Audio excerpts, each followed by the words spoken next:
नमस्कार मुलांनो, आज दिनांक 13 जून मी तुम्हाला शिकवणार आहे वर्ग 9 गणित भाग 2 मधले प्रकरण 3 त्रिकोण। आपण मागच्या तासिकेत बघितलं होतं त्रिकोण काय असतो। त्रिकोण अशी आकृती असते ज्याला 3 बाजू असतात, 3 शिरोबिंदू असतात आणि तीनही कोणांच्या मापांची बेरीज 180 अंश असते। बरोबर आहे, हे आपण मागच्या याच्यात शिकलो। आणि अजून आपण एक प्रमेय शिकलो मागच्या याच्यात। कोणतं होतं ते प्रमेय? त्रिकोणाच्या दूरस्थ आंतरकोणाच्या मापाचे प्रमेय। काय होतं ते प्रमेय? प्रमेय असं होतं की त्रिकोणाच्या बाह्य कोनाचे माप, त्रिकोणाचा बाह्य कोन म्हणजे हा एक त्रिकोण, ही रेष आपण समोर वाढवली, हा बिंदू डी घेतला, तर ह्या त्रिकोणाच्या बाह्य कोनाचे माप हे त्या त्रिकोणाच्या दूरस्थ आंतरकोनाच्या मापाच्या बेरजे इतके असते। हे होतं दूरस्थ आंतरकोनाचे प्रमेय। हे प्रमेय आपण शिकलो। कसं शिकलो? आता हे लिहायचं म्हटल्यावर कसं लिहिणार आहे आपण की कोन BAC अधिक कोन ABC बरोबर कोन AC आणि D। हे प्रमेय होतं। प्रमेय काय होतं की त्रिकोणाच्या बाह्य कोनाचे माप हे त्रिकोणाच्या दूरस्थ आंतरकोनाच्या मापाच्या बेरजे इतके असते। हे आपण शिकलो। हे आपण बाह्य कोनाचे प्रमेय शिकलो। आज आपण शिकणार आहे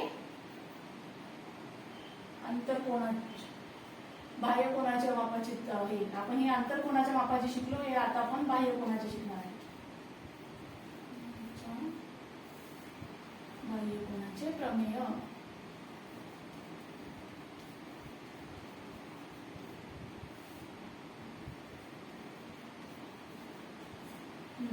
त्याआधी आता मला सांगा, A आणि B या दोन संख्या असतील, तर या दोन संख्यांची बेरीज केली, समजा A अधिक B केलं, तर हे A पेक्षा मोठं असेल की नाही?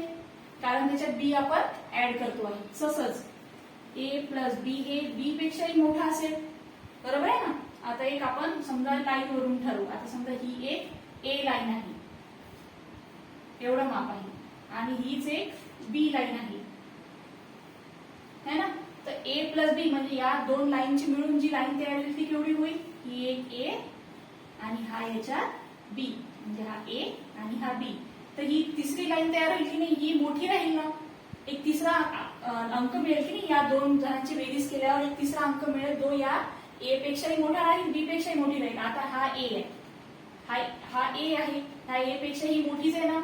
A B हे जी आता जी तिसरी लाईन तयार होणार आहे, ही C जी लाईन तयार होणार आहे, ही मोठीच राहील की नाही? A पेक्षा मोठी राहील, आणि फक्त B पेक्षा पण ही मोठी राहील, कारण त्याच्यात A ऍड झालेला आहे, आणि A पेक्षा मोठी राहील कारण त्याच्यात B ऍड झालेला आहे। तसंच आता हेच आपलं प्रमेय आहे आज। काय प्रमेय आहे आपलं? की त्रिकोणाच्या बाह्य कोनाचे माप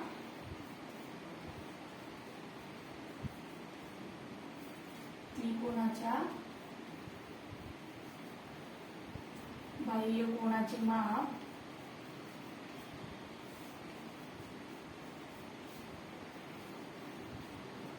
हे त्याच्या प्रत्येक आंतरकोनाच्या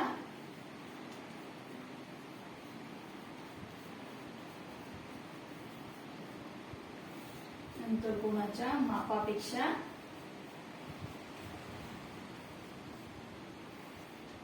जास्त असते।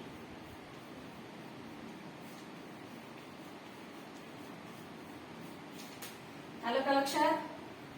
काय लिहिलं आपण? प्रमेय काय आहे? त्रिकोणाच्या बाह्य कोनाचे माप हे त्याच्या प्रत्येक आंतरकोनाच्या मापापेक्षा जास्त असते, है ना? आता हे आपण एका आकृतीने समजून घेऊ।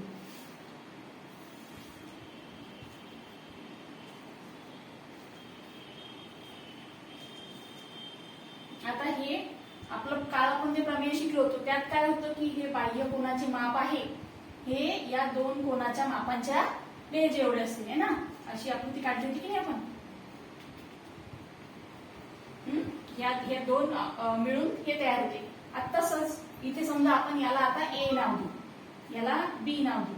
मग हे काय होईल, हा समजा अँगल ए आहे, या कोणाचं माप काय दिलं आपण, कोणाचं माप बी ए सी काय दिलं आपण, ए दिलं. आणि अँगल सी बी ए याला काय दिलं, बी दिलं है ना. तर काय होईल, या दोन कोणांच्या मापाची बेरीज ह्याच्यापेक्षा एका बेरीज याच्यापेक्षा जास्त देईल की नाही, कारण हा काय आहे ए प्लस बी आहे.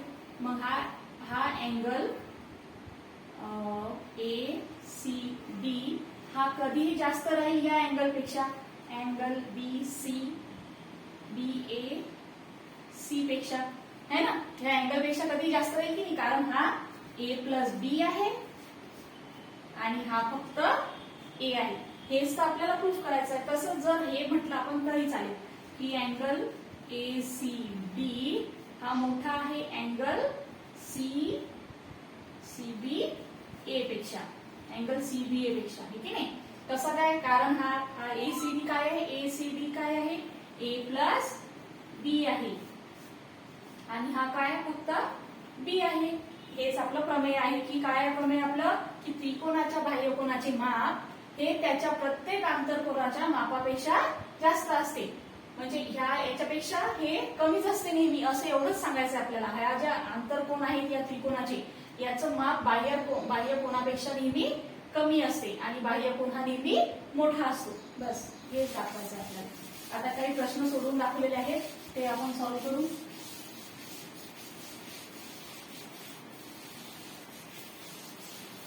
उदाहरण दिलेले आहेत काही. उदाहरण पहिलं उदाहरण काय दिलेलं आहे की एका त्रिकोणाच्या कोणांच्या मापाचे गुणोत्तर, एका त्रिकोणाच्या कोणाच्या मापाचे गुणोत्तर हे 5, 6, 7 असे आहे. तर त्याच्या प्रत्येक कोणाचे माप काढा. काय सांगितलं आपल्याला, गुणोत्तर दिलेलं आहे. काय दिलेलं आहे, गुणोत्तर दिलेलं आहे, त्रिकोणाच्या मापाचे गुणोत्तर.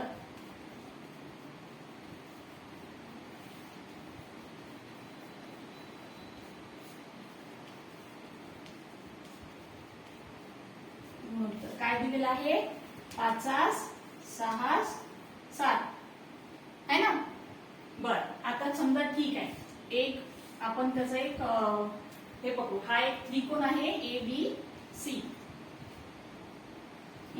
आता समजा याचे माप दिलेले आहेत आपल्याला, पण आपल्याला माप कशात दिलेले आहेत, गुणोत्तरात दिलेले आहेत. म्हणजे हा समजा आपण 5 पकडू, हा 6 पकडू आणि हा 7 पकडू. आता आपल्याला काय माहितीये, त्रिकोणाच्या तिन्ही कोणाच्या मापांची बेरीज किती होते, 180 होते है ना. तर आपण याला x हा कॉमन मानू. त्रिकोणाच्या कोणाचे माप आपण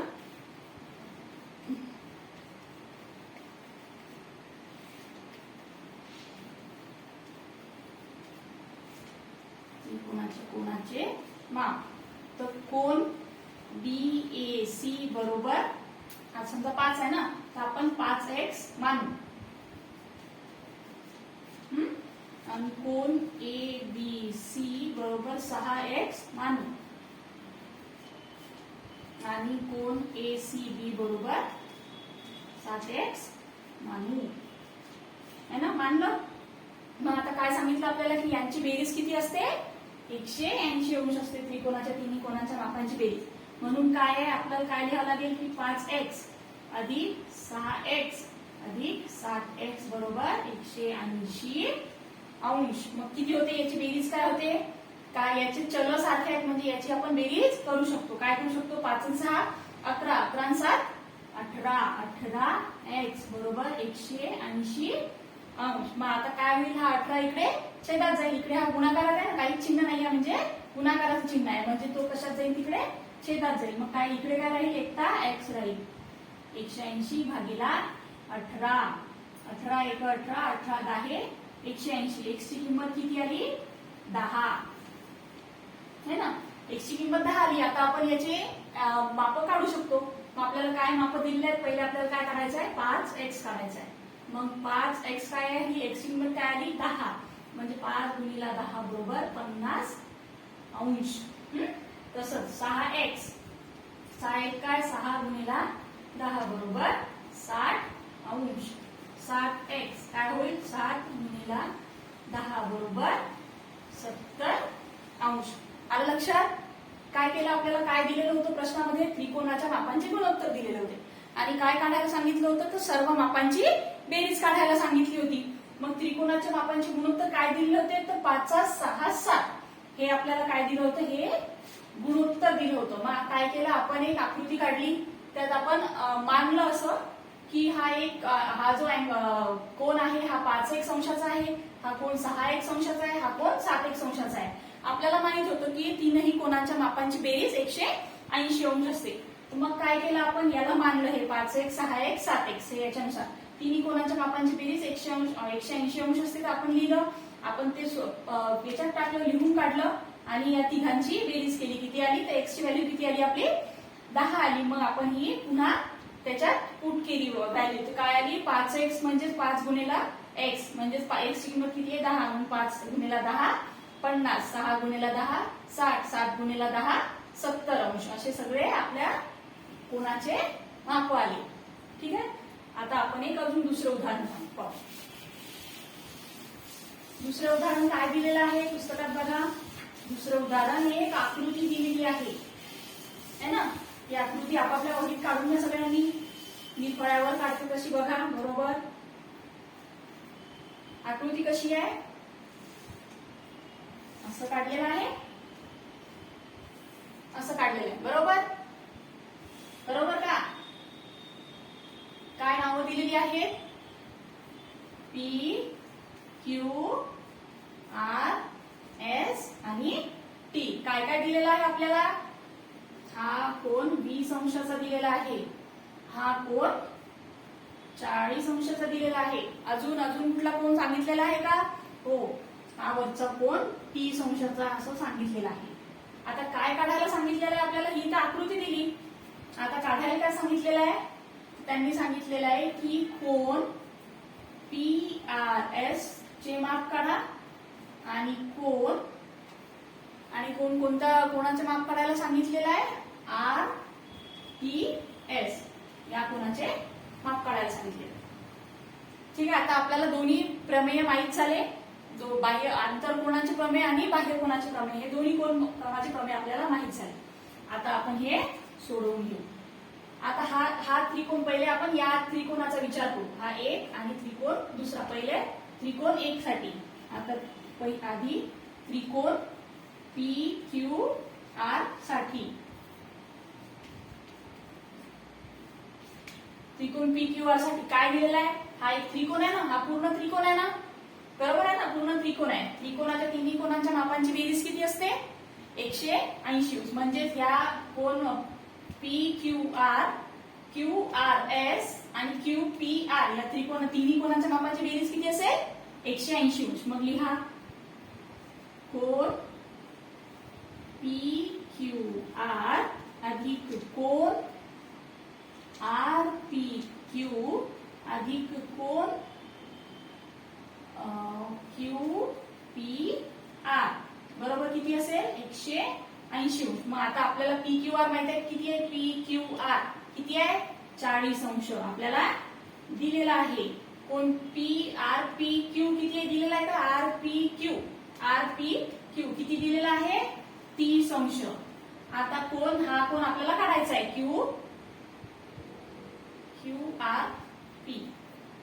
QRP आपल्याला काढायचं आहे. QRPचं माप आपल्याला माहिती आहे का? नाही. मग QRP जसाच्या तसा 100 बरोबर 180 अंश. आता 30 आणि 40 झाले 70. 70 इकडे अधिक मध्ये आहेत, तिकडे किती कसे जातील? वजामध्ये जातील. QRP बरोबर 180. आता हे तिकडे कसे जातील? वजात जातील. म्हणून काय उरेल? इकडे काय उरेल? कोण PRQ किती राहील? 180 वजा 70. म्हणून QRP बरोबर 180 वजा 70 किती? 110 अंश. मग हे झालं आपलं पहिलं. आपल्याला काय सांगितलेलं होतं त्यांनी? हा कोण काढायला सांगितलं होतं. हा कोण है ना, हा कोण काढायला सांगितलं होतं. आता हे काय आहे? दोन्ही 180 अंश आहेत. काय होते, हे रेषीय जोडीतील कोन आहे म्हणून काय होईल, कोन QRP अधिक कोन PRS बरोबर 180 अंश. आता हा कोन आपल्याला माहित आहे, हा किती आहे, 110 अंशाचा. हा आपल्याला काढायचा आहे. मग आपण काय करू, हा तिकडे वजात जाईल, इकडे अधिक मध्ये आहे म्हणून वजात जाईल. मग काय आला, हा कोन PRS बरोबर 180 वजा 110 किती उरले, 70 उरले. म्हणजेच हा कोन काय आहे, PRS बरोबर 70 अंश. 70 अंश हा किती आला, PRS 70 अंश. हे वेगळं लिहून घ्यायचं. आता आपण दुसरं सॉल्व्ह करू. दुसरं काय दिलेलं आहे आपल्याला, आता कोणता कोन काढायचा आहे, RTS. आता हा आपल्याला माहित झाला, हा किती आहे, 70 अंश आहे ना, आपण आताच काढला ना. PRS 70 अंश आहे, हा 20 अंश आहे. तर हा आपण काय काढू शकतो की नाही, सेम तसंच असंच. मग काय काढायचं, तर अँगल R अधिक अँगल T अधिक अँगल S बरोबर 180 अंश. आला, ठीक आहे. आपल्याला P माहिती आहे, P किती आहे, 70 आहे. T आपल्याला माहित नाही, तर जशाच तसा लिहून टाका. S माहित आहे का, हो, S 20 आहे बरोबर 180 अंश. आता हे किती झाले, 90 झाले. म्हणजे अँगल T बरोबर 180 वजा 90 म्हणून अँगल T बरोबर 90 अंश. आलं, अँगल T ला कोणता अँगल आहे, तो RTS बरोबर किती, 90 अंशाचा. समजलं का. आपल्याला एक आकृती दिलेली होती, एक अशी आकृती दिलेली होती, त्यात आपल्याला दोन कोन दिलेले होते आणि हा एक 20 अंशाचा कोन दिलेला. आपल्याला काढायचं काय होतं, तर अँगल ऑफ PR आणि S काढायचा होता. त्यासाठी आपण काय केलं, आपण आधी अँगल PRQ चं माप काढलं. ते हे रेषीय जोडीतील कोन आहेत म्हणून आपण त्याच्यावरून R चं माप काढलं आणि हे तीन कोनाचे कोन, तिन्ही कोनाच्या मापांची बेरीज 180 अंश होते. असं हे करून आपण त्याचं माप काढलंय. समजलं, आलं लक्षात. आता आपण एखादं उदाहरण घेऊन पाहू.